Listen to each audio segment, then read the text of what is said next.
In today's music world, data is money, and every play, stream, clip, or remix is a transaction. Each use, potentially, triggers a payment, but only if the system knows who the money belongs to. For thousands, dozens of thousands of creators, that simple condition determines whether or not they get paid or disappear into digital oblivion.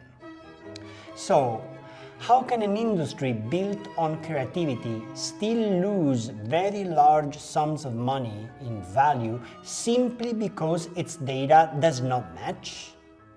In this episode, we delve into the foundations of digital fairness, the systems of information that decide who is seen, who is credited, and who gets rewarded for their work. Behind every digital stream lies a silent transaction, signals traveling through databases, matching codes and identifiers to names, rights, and royalties. At the center of this process is metadata, the information that identifies who created a piece of music, who performed it, and who owns the rights, and who should be paid for it. Metadata is often called the DNA of recorded music, a complex network of information that determines not only how songs are catalogued, but also whether the people behind them receive what they deserve. When recorded music travels through online platforms, its identifiers travel with it. Each code or identifier plays a distinct role. The International Standard Recording Code, or ISRC, identifies the sound recording. The International Standard Musical Work Code, or ISWC, identifies the musical composition. The Interested Party Information, or IPI, identifies the authors, composers, and publishers entitled to be paid. This code is assigned by CMOs. IPIs are attached to ISWC numbers to include information about authorship for works with an ISWC. Lastly, international performers numbers identify performers, the performing artists, through access to the International Performers Database, or IPD, either directly or via Performers Collecting Society. If these codes are complete and aligned, royalties find their way home. If these codes instead are missing or inconsistent, the money vanishes into black boxes, unclaimed, untraceable. For instance, we know that as things stand, ISWCs do not usually exist at the point of creation or release of a sound recording, and this is a big problem, obviously. There is also no IRC and ISWC registry. There is no pairing of the two codes that record producers can access to retroactively retrieve the musical composition codes when they are later allocated by collective management organizations. As regards IPIs, the right holders normally do not even know their own identifiers, and what is more, record producers have no access to IPI numbers.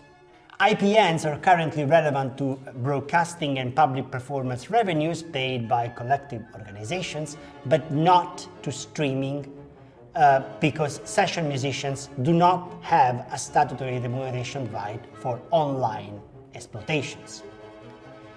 Fair Muse research highlights a simple truth: metadata and royalty tracking are inseparable. Without accurate identifiers, payments cannot be traced or fairly distributed. In digital music, fairness starts with data. From record labels to composers and performers collecting societies, every actor in the music industry value chain touches metadata, and each can strengthen or weaken its accuracy. In the online music industry, record labels transfer their recording metadata to streaming platforms. This data embodies information about the recording artists and the recording title itself. In the most common scenarios, the ISWC identifying the musical compositions embodied in the recording is not assigned until after usage of the recording has been reported to composers' collecting societies. For do-it-yourself artists, the recording metadata is transferred to online music exploiters by aggregators, who act as intermediaries between platforms and artists. Aggregators receive usage reports from the platforms and then pay royalties to the artists.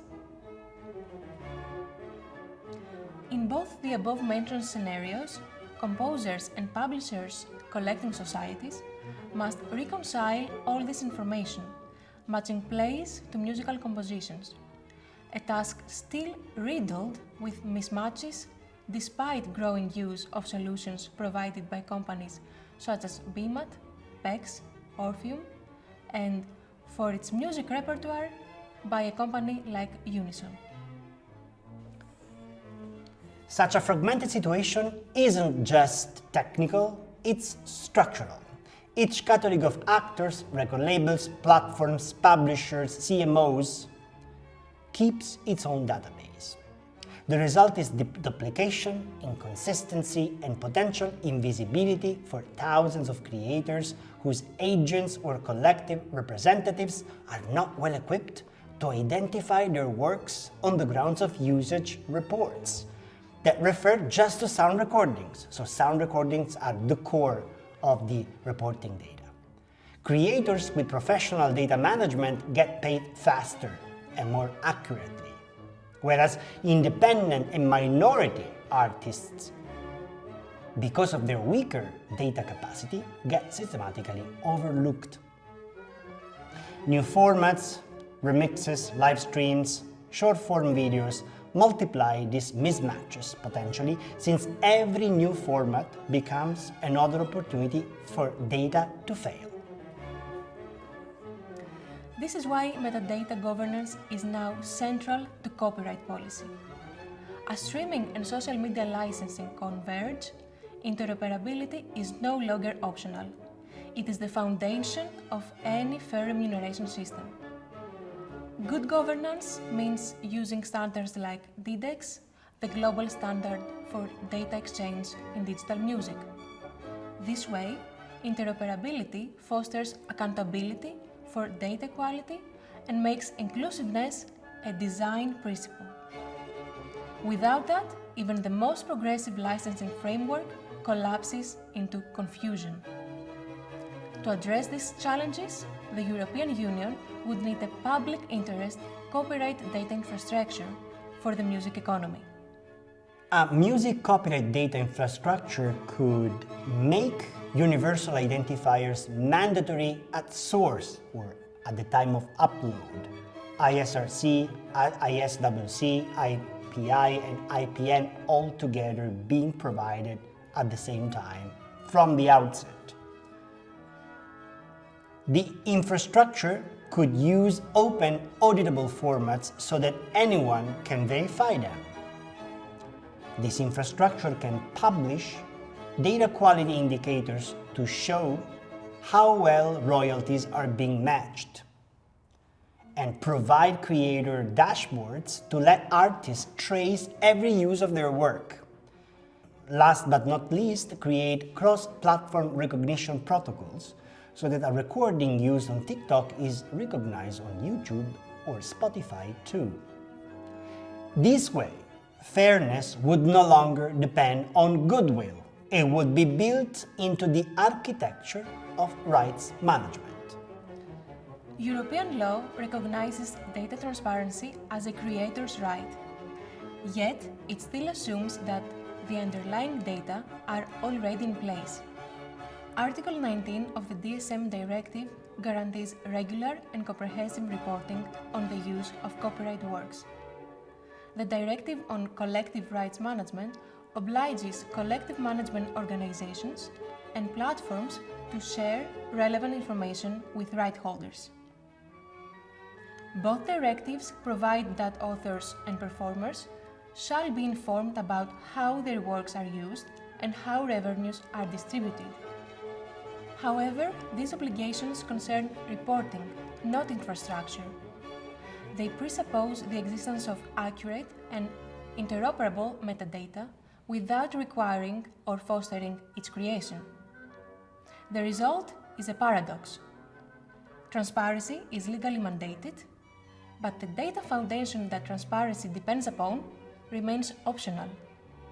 The Fair MusE legal and policy analysis points toward a more coherent framework, one that defines responsibilities for every stakeholder. Creators already have a right to information.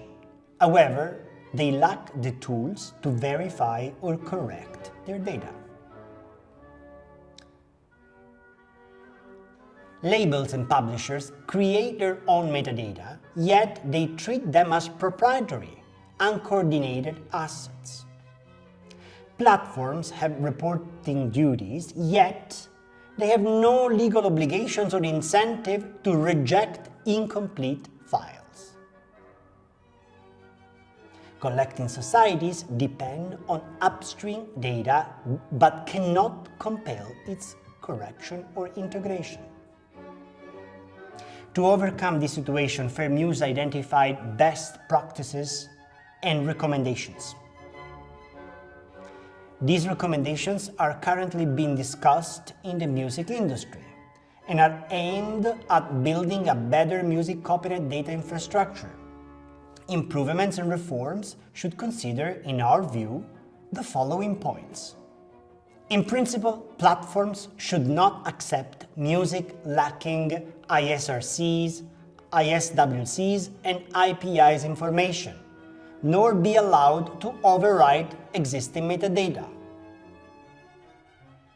Online music exploiters, so both music streaming services and social media platforms and CMOs, should actively identify and resolve the unmatched tracks, ensuring black box revenues are distributed fairly. Every recording submission should include its corresponding composition identifier. The ISRC and the ISWC could be linked by law. There could be a legal obligation to pair these two codes. Hybrid licensing entities operating in the EU, like ICE and Mint, should be treated as CMOs with equivalent transparency and accountability duties. Metadata quality supervision across the EU could be part of the mandatory requirements, the so-called licensing passport, for all CMOs willing to obtain this authorization to issue online licenses for musical works. These would give composers and publishers societies greater incentives to partner with technical providers such as BMAT, PEX, Orpheum, and the like. If the EU decided to introduce and harmonize a statutory remuneration right for online uses of music performances, this right should be backed by performer identification data to foster fairness and traceability. Metadata are therefore more than technical identifiers. They are the legal and ethical architecture of authorship in the digital age, deciding who exists in the economy of visibility and who remains unseen. Without reliable metadata, fairness collapses into bureaucracy and guesswork. But with shared standards and genuine transparency, data can become a tool of justice, turning fairness from a principle into a measurable reality. To make that vision tangible, Europe could move towards a music metadata agreement, an open, auditable, and inclusive framework ensuring that transparency and accountability are built into the very infrastructure of music rights. If you missed our previous episode, Streaming Services versus Social Media Platforms, we invite you to explore how digital intermediaries transformed licensing and revenue flows, the very mechanisms that metadata now seek to make accountable. In our next episode, we turn to the next frontier, artificial intelligence. How will machines that learn from music reshape creativity, ownership, and the very idea of what it means to be a creator?